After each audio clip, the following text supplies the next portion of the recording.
The night something cried through my baby monitor while my daughter slept peacefully in the next room, I learned that the most terrifying sounds are not the ones that wake you.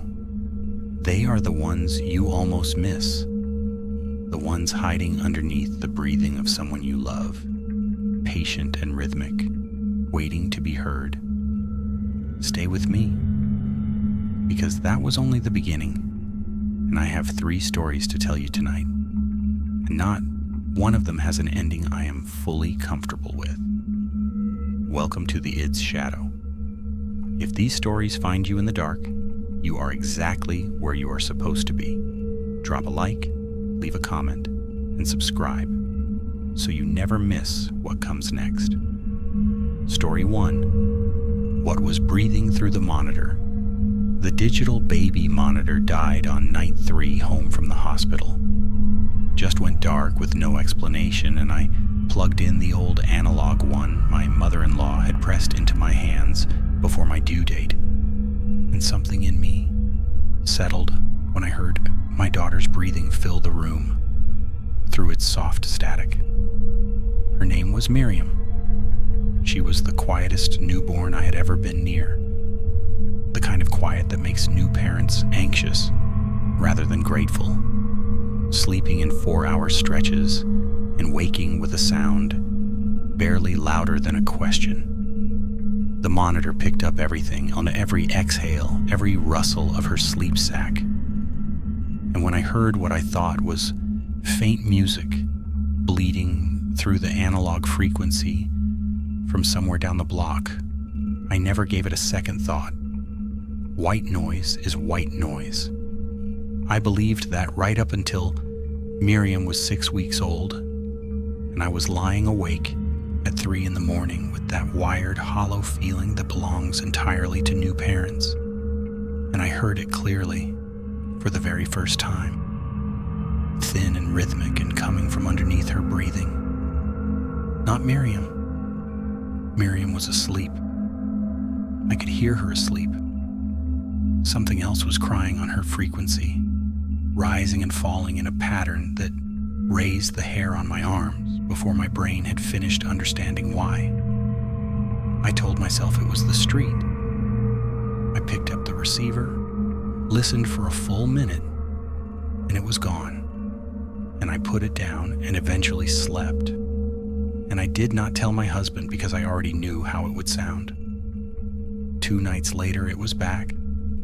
Same time, same quality, and this time I walked down the hall and opened her door, and she was on her back with her arms up, breathing evenly, and the monitor on her dresser glowed its dim green, and standing in that doorway I could still hear it. Not from outside, not from the street, from the monitor itself, underneath my daughter's breath, thin and rhythmic and patient. I turned it off and sat in the rocking chair until morning. What I could not explain away over the following week was the rhythm, not distress, not the escalating cry of something in pain, measured, deliberate, like something that had studied what crying sounds like and was rehearsing it. By the time Miriam was 8 weeks old, it was happening every night, always between 2 and 4 in the morning, always stopping the moment I stood up, so that by the time I reached her doorway, there was nothing left but static and my sleeping daughter in the green glow. I started keeping a notebook, 3 weeks of entries. The pattern never once shifted. 2:47 in the morning, within 4 minutes, either side every single night. Then I walked in, then it stopped. One night I stayed in bed. I lay there with my heart loud in my ears, and I listened for 11 full minutes by the clock. And at the 11-minute mark, the crying stopped, and the static stopped with it. And there were 6 full seconds of silence. Complete, total, the absolute absence of sound. And then Miriam woke with a cry I had never once heard from her. A single sustained note that carried no feeling I could name. I was in her room before I had made a decision to move. She was already quieting when I reached her, her eyes open, her hands loose at her sides. And holding her, I felt with absolute certainty that something had just concluded. Something had finished what it came to do. I threw the monitor away the next morning, walked it to the curb in a trash bag, and never explained why. Miriam is 2 now. She vocalizes in patterns that are not quite words, and sometimes she makes a sound in her throat and goes still and looks at me and waits, and I always smile and say her name, and she always goes back to whatever she was doing. I do not know what she is, listening for when she waits like that. I have decided I would rather not find out. Story 2. The rules. My grandfather left me. My grandfather left me his house and his will, which surprised everyone, including me, because I had not spoken to him in more than 11 years. With the deed came a sealed envelope addressed in his handwriting to me personally, and inside was a single index card, written in careful block print. 7 rules for living in the house. No explanations anywhere. No context of any kind. Rule 2. Do not go into the basement after 9 in the evening. Rule 4. If the phone rings more than twice after midnight, do not answer it. Rule 6. If a cat comes inside with wet paws when it has not been raining, put it outside immediately and do not let it back in until morning. There was no cat. I assumed the rule referred to some previous animal, something long gone, and I kept the card on the refrigerator under a lobster-shaped magnet, and sometimes read it, getting water in the middle of the night, and thought about what kind of mind writes rules without reasons. I moved into the house in October, 34 years old and recently separated, and the field behind it was full of pale-cut corn stalks against a gray sky. The cream-colored rotary phone in the hallway I assumed was purely decorative until the 3rd night.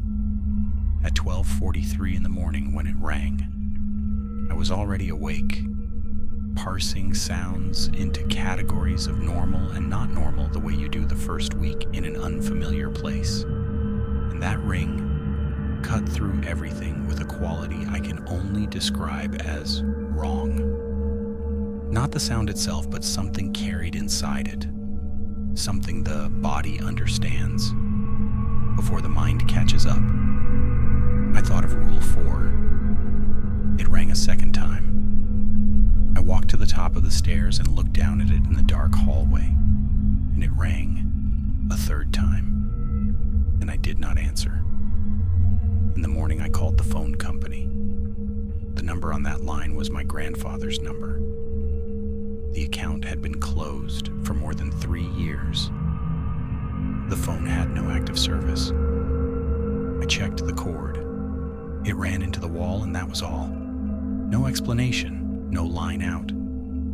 I left the rule card on the refrigerator. I started counting rings in my sleep. The cat appeared in the 4th week, gray and thin, sitting on the back step each morning as though it had always belonged there. And eventually the cold won, and I let it inside. In the 5th week, on a dry, clear evening with no rain in the forecast, the cat walked in through the cracked back door and crossed the kitchen floor and left a trail of damp paw prints on the hardwood, small perfect ovals leading from the door toward the hallway, toward the basement door, stopping directly in front of it. I put the cat outside immediately. I stood at the basement door for a very long time. I have never opened it after 9 in the evening. I think about what my grandfather understood when he wrote that card. I think about the fact that he lived in that house for 40 years and then distilled everything he knew into 7 rules and left them specifically to me, not to my mother, not to any other relative. I've spent a long time wondering what he recognized in me that made him believe I was the right person to carry this. I have not yet decided whether that is a compliment or a warning. Story 3. The last voicemail. My mother called me every Sunday evening for 22 years. Same time, same warm, rambling duration. Same way of ending every call with "see you soon," even when soon was months away. When she died in March, it was a Sunday, and the silence where her call should have been was the loudest thing I had ever sat inside. I want you to understand that I am not someone who reaches for the unexplainable. I am telling you what happened, and I'm not asking you to believe me, only to consider whether you would have done anything differently. 7 weeks after she died, I came home to a lit voicemail indicator and played the message and heard my mother's voice say, "See you soon," and then nothing. Just the ambient sound of an open line. The particular quality of silence that means someone is still there. The call had come in on a Sunday evening. Her name was still in my phone with the photograph I took of her laughing in her kitchen 3 years before she got sick. I called the number back. It rang 7 times and went to her voicemail, which I had not known still existed, and I heard her recorded voice ask me to leave a message, and I hung up and sat on my kitchen floor and stayed there a long time. I have not deleted her number. Some Sunday evenings my phone lights up with her name, and sometimes it does not, and I have never once answered, and I think about the things she used to tell me when I was small and afraid of the dark. Some doors, she would say quietly, are only meant to open one way. I think she knew exactly which direction she meant. If something like this has happened to you, leave it in the comments below. I read every single one. And if the id's shadow is where you come, when the night gets heavy, hit that subscribe button and stay close. I will keep telling the truth, and I will keep the light on.